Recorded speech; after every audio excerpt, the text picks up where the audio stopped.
right, so I am here with Sarah from the American Snallygaster Museum, and she is going to school me on all things Snallygaster because, like I was telling her, this is the first time I've ever heard of this particular cryptid. So, hi Sarah, how are you doing? Hey, good. It's nice and cold today, which is wonderful. So good. Yeah, it's cooled down here, but it's about to ramp up. We Yeah. just got our Oh, pool up, and I'm pretty excited about that. that's awesome. Okay. Okay, It's so very necessary. it really is. To me, I mean, I sit outside and watch my kids, but it's the perfect babysitter, like hmm just put them in it. I sit there with my book, they play for hours and then they sleep really well. So it's, Oh yeah, the worth it after to me. pool nap is wonderful. Yes. So good. Okay, so can you tell me what is a snallygaster? Okay, so behind me, I Mhm. don't know if this is going to be audio or visual, but there's a It's little both, yeah. my favorite depiction there by an artist named Jaden.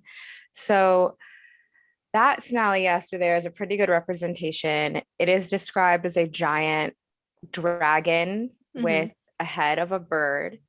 It has either one eye, like a cyclops, or three eyes, like a third one in the top of his little head there, and wings. Hmm. It differs between whether they have feathers or they're like bat dragon wings. And then some of the sightings say that it has tentacles that come out of its mouth and can retract back in. It also supposedly has like razor sharp teeth. Like it's a really weird cryptid. And that's Yeah. kind of my favorite thing is like there's so many humanoid cryptids and I Hmm. love them. Like I've got my Yeah. night crawlers, I've got my puckwudgies, like Yeah. humanoid cryptids are great. But this one is so freaking bizarre. And I could not believe that people were not more aware of it. So Hmm. I got really, really deep down the Snallygaster rabbit hole over the last few years. He's So he's a crazy looking. where does the name Snallygaster come from? Do you know? Is it Yes. So the Snallygaster legend was brought over with German immigrants in the 1700s who settled here in Maryland. And they had, so you know what poltergeist is. right? Poltergeist is that's a German term too for like a ghost that Hmm. can move stuff. So Snallygaster is from the German term Schnellergeist, which is quick spirit. And it was what they would use to, it didn't have this physical traits when it came over. It was just the Hmm. concept of like if a door closed really suddenly, something fell off a counter, or to scare children into staying in bed, they Hmm. would say, oh, the Schnellergeist. And I don't really know, nobody really knows how it became described like this, whether it was something someone saw or what, but it turned into that. And then as we, German people acclimated to culture and people started to meet each other and English became more of a thing, it was translated or turned into Snallygaster, Hmm. which is like a very like Maryland sounding word. If you're ever like around here, like it Yeah. very much fits with the whole vibe here. Okay. All right. So, have there been sightings of this thing? Supposedly, yes. So the first sightings were in 1909, right at the same time as the Jersey Devil was Okay. really, really big in the Pine Barrens. People said that they saw this thing flying through the sky. Um, it got really, really popular in the newspapers. It was like every week in the newspaper, another story. And there was actually a murder in Middletown, Maryland. And people swore, oh, something might, hold on. Oh my Lord. People swore like on the stand that this person was killed by a snallygaster, and that is the official cause of death for this person. Wow. And I find that really It interesting because is. either everyone was in on some kind of really messed up cover up, Right. or there's something else going on that we just really don't understand. And so that got even more headlines. And there's this big story, part of the legend, that Teddy Roosevelt, at the end of his term as president, wanted to come up and hunt the snallygaster. And he canceled this trip to Europe that was really canceled so that he could come up here to try to hunt it, but didn't actually ever make it up. Or if he did, it's not recorded. Hmm. Probably the latter. Yeah. Because I think was also very interested in Bigfoot. Yeah, he Yeah, was. He was that's a crazy. very interested in all that stuff, and because he was an adventurer, he was out hunting everything that moved. Right. Why wouldn't he have seen or heard of something like Bigfoot?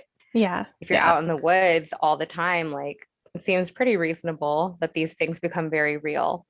That's awesome. That's awesome. So I have heard the only time I've ever seen anything about a snallygaster, and I haven't researched it, but this is like while I was looking for other things, was that it came from kind of an urban legend type of situation where they had stills like moonshine stills, and Hmm. the sound that it would release, the pressure would sound like a snallygaster shriek or Hmm. sound, and then that would keep locals away from their stills. And so they would say, "Oh, you hear that? That's a snallygaster," to keep them away. So that's Yes. what I came across. And so was that prevalent everywhere, do you think?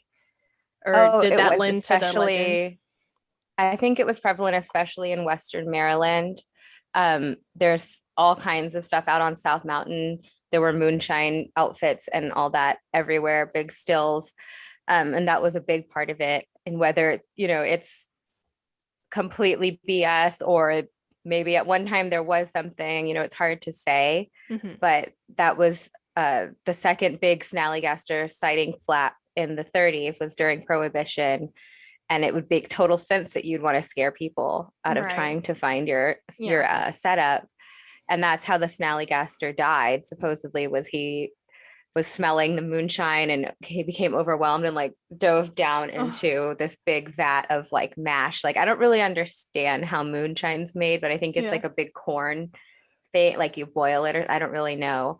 Um, and the moonshiner who owned that said that these two government agents came out to investigate, who I'm still like, those were men in black. Like Yeah. it's too sketchy. Right. And instead of breaking it up for like the metal and the valuable parts, they just took dynamite and blew it up and like blew a hole in the side of the mountain that's still there. And he's Mm. like swore, for years till he was on his deathbed that that's really what happened. There was really this dragon in his thing and they blew it up. So I was like, I am very much a big believer that there are men in black and these Hmm. secret, covert government things. So I'm like, that Yeah. makes sense to me. Of Yeah. course. Why wouldn't they? Right. No, Why wouldn't they not want to cover it up? yeah. I I honestly, I agree. I'm the same way about Bigfoot and anything like that. And I've had people be like, "Oh my gosh, you're not that person." I was like, yeah, I am that person because that makes sense to me is how many times I've heard experiences about that. So, and they're like, "Why haven't we found a body?" And I'm like, "That's your answer right there. Yeah, That, or because a big part of the answer at least, you well, to know?" me, like I can't remember who I was talking to about this, but I was like, if you found proof that there are these creatures, whether they're flesh and bone creatures or things that can come between dimensions or whatever your Hmm. thought of what cryptids are, if there is definite proof, that like breaks the way people's minds work. Right. People will not keep accepting the things that they accept because the world isn't what they thought it was anymore. So Nope. of course you wouldn't want that to happen. You wouldn't want everybody to know that, oh, there's a dimensional portal and creatures can come through it. People would lose Right. their minds. They would. You just can't have Absolutely. that. And I we need mean, people apparently to go to work and spend money. So that's not going to yeah. help. So we've got to keep Yeah. it quiet. They have to keep control. It's all about control to me. That's Hmm. my opinion anyways.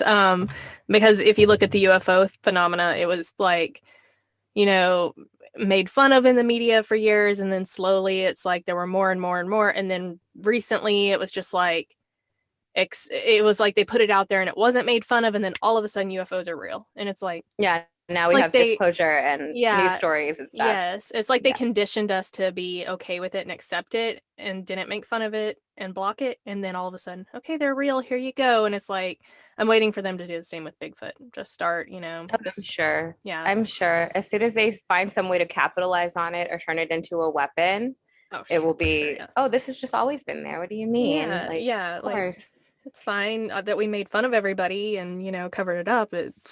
Nobody goes off on that. Okay. So, how did No. you get, how did you get started being interested in the Snallygaster?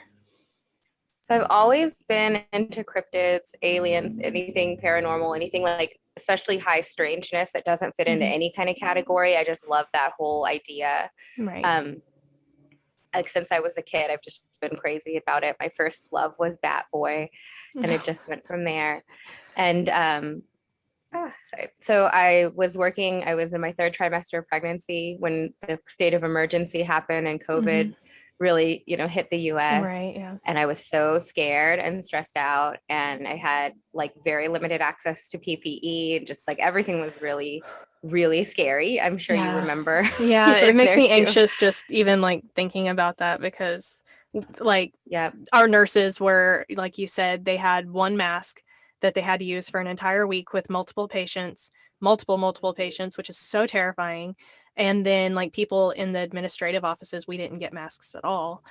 It's Yeah, it just was super messed up. it's just And you anxiety. But couldn't go buy them you anywhere. could not buy Like them. Yeah. it was really scary. I have like a stash of N95s that I Hmm. cannot make myself throw away. Even Yeah. though I know the pandemic's not happening and there's better access, I have just become really weird about it and like I Yeah. can't do it. Same It's here. like people from the depression hoarding foil and stuff. Yeah. Like I just really can't bring myself to. And Yeah. it's like, yeah, it was really extremely stressful. It was a lot of trauma. Hmm. And so I couldn't keep focusing on it and fixating on it because I was making myself nuts because I didn't have Right. the option to just stop working Yeah. um, at all. Like it's just not something most people can afford to do. Hmm. So I started to just kind of go into my imagination land, I guess, or go down my weird rabbit holes. Right. And the Snallygaster was something I'd kind of had in the back of my head because I saw it, like a picture of it, and I was like, I want to learn all about it. And so it just kind of became this thing. And my husband and son, my older son and I were like, we should do something cool with it. Like, what if we make a roadside attraction? Because that's our favorite thing to do is like drive to Yeah. these weird roadside museums. And I visited the Braxy Museum, Flatwoods Monster Museum, and the Mothman Museum, and I was really into it. So I was like, Hmm. I'm gonna do that. Like that's what I'm focusing all of this on, like Right. everything. And it just went from there. And then I made an Instagram and people went really, really crazy about it and we're super happy and excited and welcoming. So it's been mostly through like support of people online that I was like, oh, it's Hmm. something that people actually care about. So I'm going to keep Yeah. going with it. Yeah. That's awesome. I was going to ask how you got started in the museum. That could, because that to me, especially like a physical museum that you can like walk into and look around, Mhm. you're so brave for doing that. Like that's so far outside my comfort zone, but I'm really, especially with like a cryptid or something, that's amazing that you did that. Like huge balls for that. And So there's a lot of the history that just like is lost now. Like we don't know why it got described as this. Like there's so much stuff that got lost that I'm like, mhm, why am I not keeping it in one place? Because legends right. change over time. So we should have like a record of why it's becoming what it is. Yeah. No, I agree completely. Like with Bigfoot, we have oral tradition, we have written histories and documentation of this, and it's not really going to go anywhere. Like we have this documented everywhere, but with the Snallygaster, like you said, it's a lesser known cryptid. It could just kind of fade out and because it's not Mhm. written on a cave wall somewhere that there was a Snallygaster.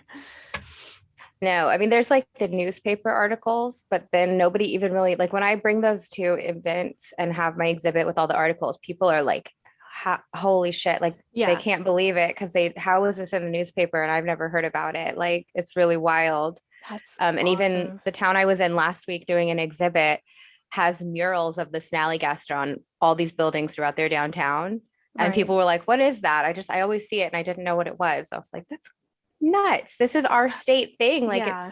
it's a big deal. You should know about it. So I'm hoping that we can get Snallygaster to be as cool as Mothman and Braxy and stuff because West Right. Virginia has all the cool stuff, all the cool Like, cryptids. They even have a yeah. Bigfoot museum now. Yeah. So Well, like, and then you have like New York and you have the Beast of Whitehall and all of that. And, I think that's awesome that you're doing this for the Snallygaster and that you're educating people on it. So do you do like virtual tours through your museum, like I charge and haven't have an yet. event? Okay. No, I've done like because I can most of my stuff for right now is portable because it's like a lot of art Okay, yeah. and there's like I have records, I have Flintstone books, mostly stuff that I could put in a box and bring somewhere. Right. I even have been bringing the taxidermied Snallygaster out, but um, for right now because I can go to people and like it brings out a pretty decent crowd, and it sells drinks and merch for other people. So I'm like Right. happy to do that. And then once we put so we're putting a like tiny house kind of cabin on our property. So once that's in, I'll have people come by appointment. Um, but I could do a virtual tour. I don't think I would ever charge for it, but I would love to do Yeah. that and just talk about it. That would be fun. Right. Yeah, that's why I was wondering, because I don't see myself being able to go to Maryland anytime soon, but I would be very interested in the historical data and just, all the education that you do. So, a virtual tour would be like, if you would, if you could put together just like an event and, you could do that, that would just virtual while you're doing the event. That would be awesome. Oh, that would be fun. Yeah. Because there's some parts of the Snallygaster history and the way it was used to manipulate people that Mhm. are really horrible. Oh. And oh, it's very loud outside. Sorry. And there's even some language in the newspaper articles that I have that I warn people about that is really Right. inappropriate and Yeah. disrespectful to people from Oh, certain yeah. communities, Mhm. given the time period it was Right. used. So the Snallygaster was used by people who and other humans to try to scare enslaved people out of escaping. They would tell them it was Yeah. going to get them. And I found a really cool story that I'm trying to put together an exhibit about this person that did that. And the people that he was telling this to were so fed up with his BS that even though they half believed it to be true, they still left. And Wow. I think that's so freaking cool. Like, Mhm. imagine thinking that I mean, that's a cute version, but really that thing's going to come through the sky and freaking That's eat you. terrifying. Like, how brave are you? Like, that's so Yeah. cool. And so I like that, it was something that people tried to weaponize and it just Mhm. didn't work. And I think that's Yeah. really interesting. And it's a very important part of the history that can't be lost. Like, we have to talk Right. about how we use Yeah. whatever it is, whatever weapon we're using to scare other people out of their rights. It was Right. then used once when Black men were given the right to vote. It was used again to say that it was going specifically after them to try to scare them out of voting. And again, it didn't work. And I just Right. think we can't let these people that did something very ugly with this just get away with it. Like, we have to Right. acknowledge it and say, why did this happen? And Right. talk about how it affected people in this area in particular. Right. So that's a part of it that I don't necessarily bring to the bar exhibits where people are just kind of wanting a light, quick thing, Mhm. but it will be a pretty significant part of the museum. Yeah. No, So I that would think be that's better for a interesting. virtual tour, I think. Yeah. Yeah, definitely. But I think that's fascinating. I mean, I don't want to erase that historical piece just because it's yucky, because Mhm. like you said, it wouldn't be doing a service to the people who were brave enough to go out anyway and battle the Mhm. Snallygaster for their freedom.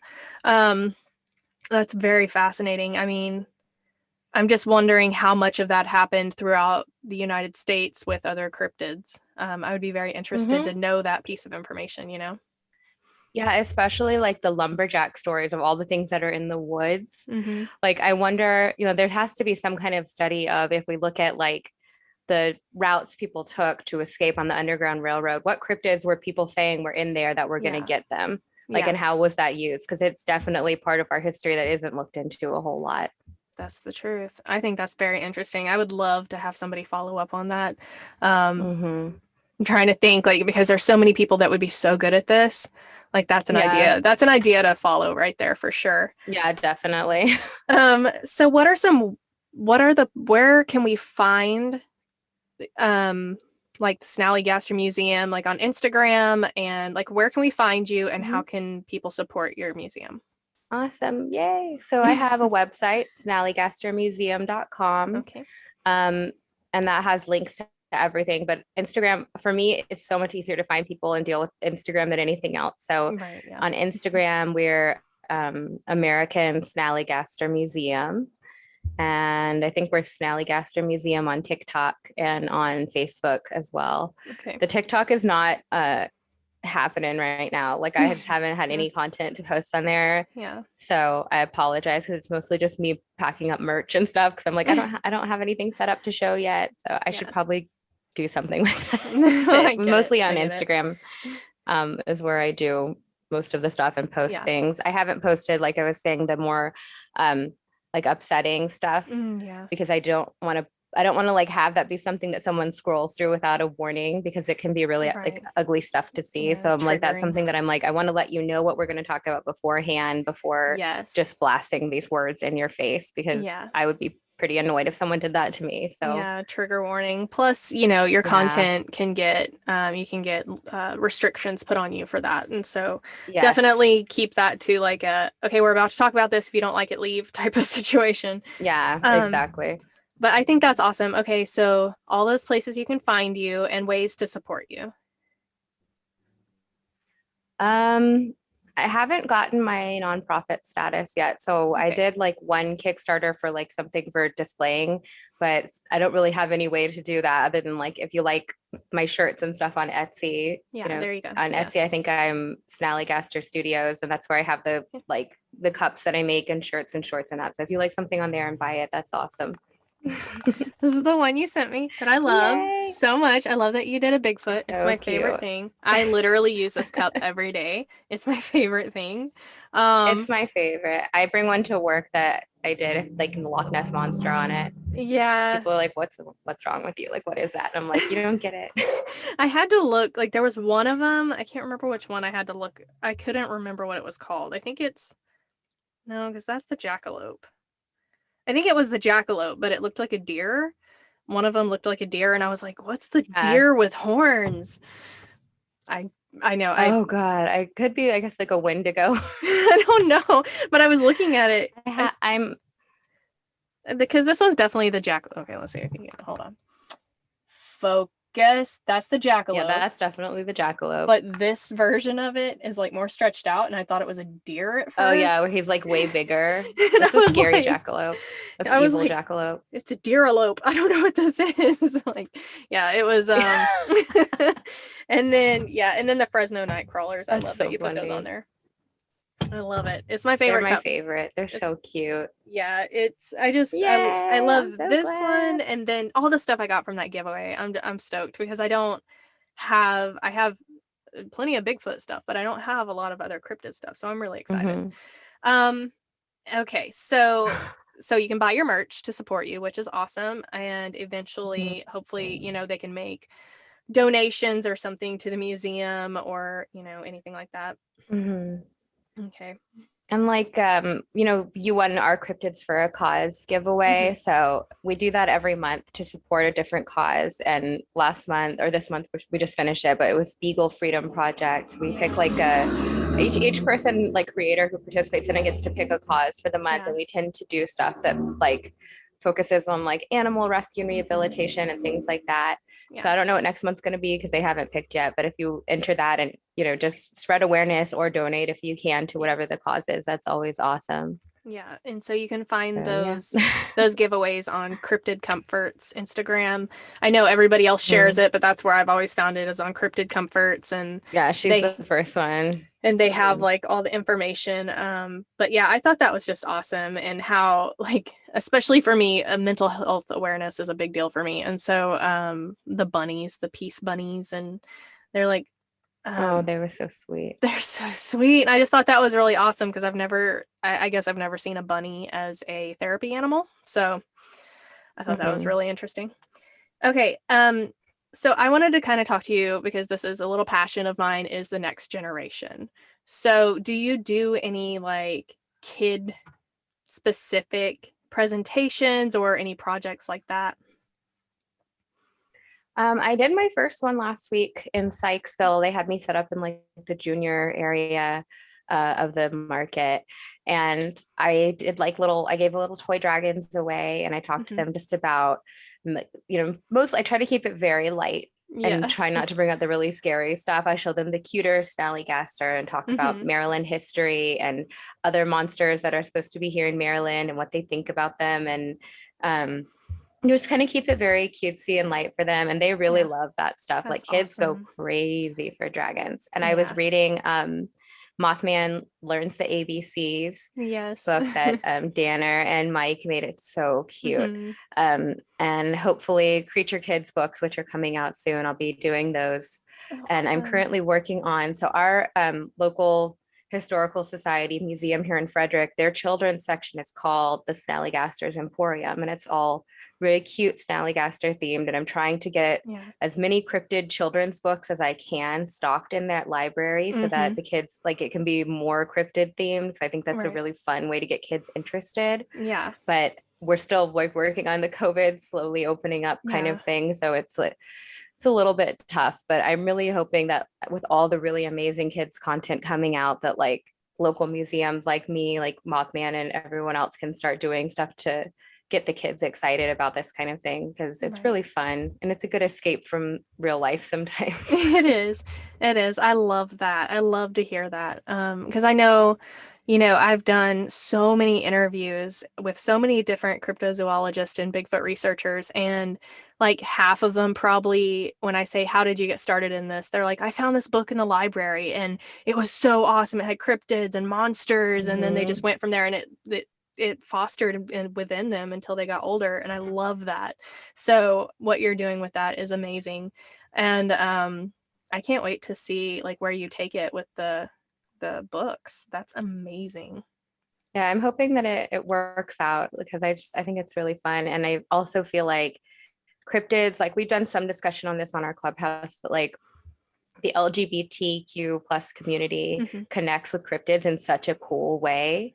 Yeah. And so many of like the younger, like Gen Z type kids that are just coming out or just feeling open talking about it are really Right. into Fresno night crawlers and Mothman and Yeah. different cryptids for different reasons. So I'm Right. like, they could also be used as a way to have that discussion, because Yes. it's hard to have a discussion about gender about yourself, right? Like it's Yeah. uncomfortable, but Yeah. you can sit there and talk about maybe the Fresno Nightcrawlers are agender, or who knows, Yeah. because Yeah. they're just these things, and it kind of Right. gives you an easier platform to bridge that conversation that's very For difficult to sure. have with certain people. For sure. So I'm hoping Absolutely. cryptids can do that too. Yeah, I mean, I think that's awesome. I know that for me, like the cryptid conversation, Bigfoot especially, I've given a presentation on that, and I used it to bridge to conservation. Mhm. Like, and then I know Leah Fisher, she writes a cryptid kid series as well, and she uses it also for conservation and just to educate them on wildlife biology and everything like that. But I think you can use it for so many different things. For me, like my kids, I use it because I grew up in a time era where like my mom was a Bigfoot researcher, but you didn't Really? talk about that at school. Like I didn't tell people like, hey, I go out on the weekends and look for Bigfoot with my mama. I Oh didn't tell my them God, that. that's so cool. Like I That didn't is do so that, but cool. I tell my kids to. I'm like, yeah, you Yeah. guys can say that. I'm like, it's okay to be weird because Hmm. you're more interesting. I said, as long as you're happy. So I use the cryptids, especially Bigfoot and my kids being into it. I use it to bridge like it's okay to be different.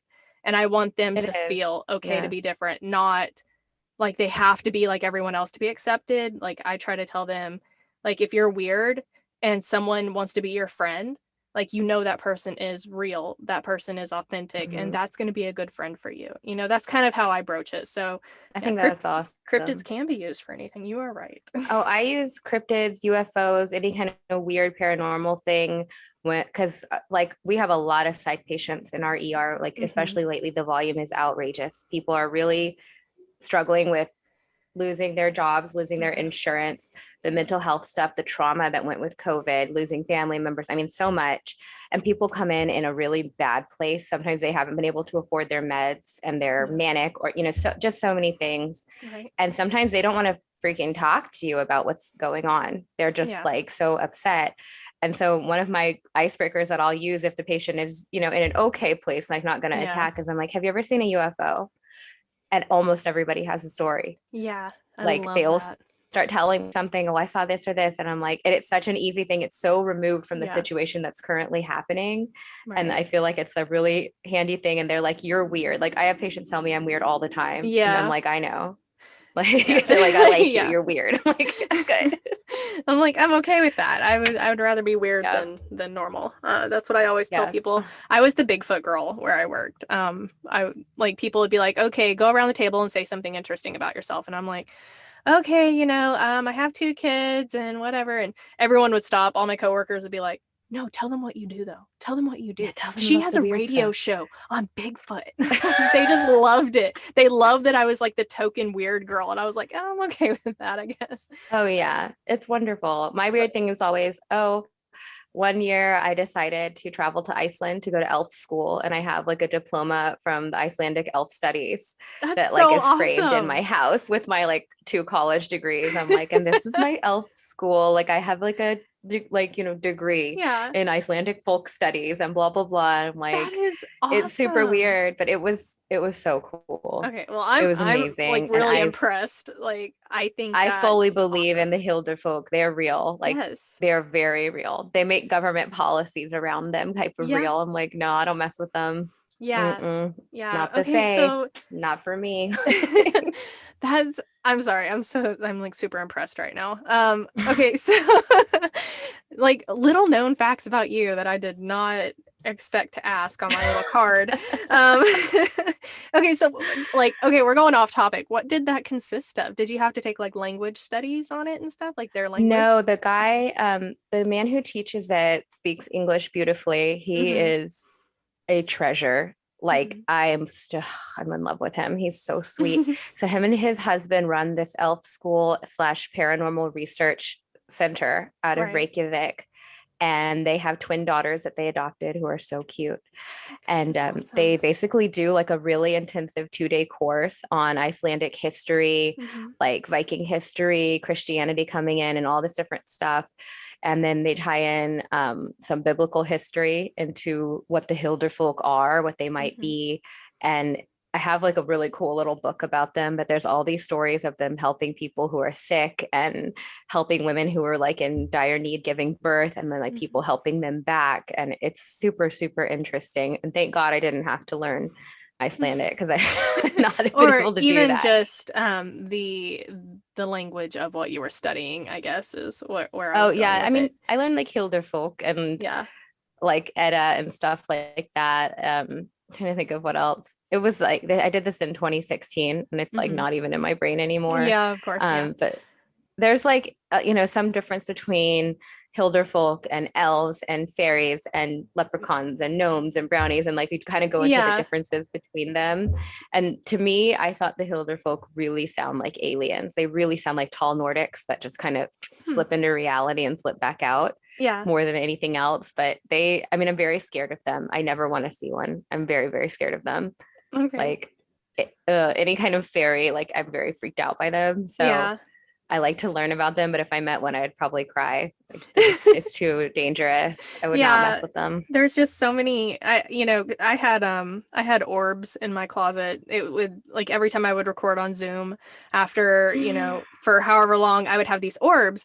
And I was like, okay, it's just orbs, it's fine. And then somebody contacted me, a good, like very close friend of mine, and she was like, it might be the Fae. And I was like, well, because my Oh, like what? Like, nope. I mean, I know about the Fae, but I was like, but my electronics were just, it was totally messing up. My camera, my audio, like everything was just going wrong with my electronics. And she was like, it might be the Fae. And I was like, well, I was like, I don't mind if they're in there, but they can't be messing with my stuff. Like, I can't have that. I said, what do I do? And she was like, well, just set out some little pots of honey. She's like, as a peace offering. And I was like, it's so my initial reaction was like, orbs I can deal with. That's fine. I'll just bless my closet. Like it's fine. But then I was like, okay, you know what? I was like, I don't know much about the Fae, but I know enough that like I don't even know if I believe that they're even real, but I know that I don't want to piss them off. So I went ahead and put Yeah, out little pots of honey, and I mean, no lie, look, I'm not lying. I have honey that's in amazing. my closet. And I'm like, I don't even know if I believe in them, but guess what? If they're happy and they leave my stuff alone, you guys can live in here. That's cool. Be my Oh, friends, yeah. whatever. Yeah. Just don't interact. It's like one of those things. Like I guess I'm superstitious. Like I don't even know if it's real, but I'm still gonna toss the salt over my shoulder. I'm not gonna walk under a ladder. I don't open umbrellas inside. This is kind of along the same line. I'm just gonna put some honey up there and call it good. Oh, But I yeah. don't blame you. So, Okay. I would love to come on again and talk about the Hilder folk, but I have more Yes. prep done and the Fae because it's one of my Yes. favorite things in the whole world. I would So we love have to that so read, much. we have to Yeah. do that sometime too. Yes. Okay. Okay. All right. Let me just, Thank you. yeah, no problem. Thank you for coming on, and I Thank will you. have you back for that. Okay. All right. Bye. Yay. Okay. Bye.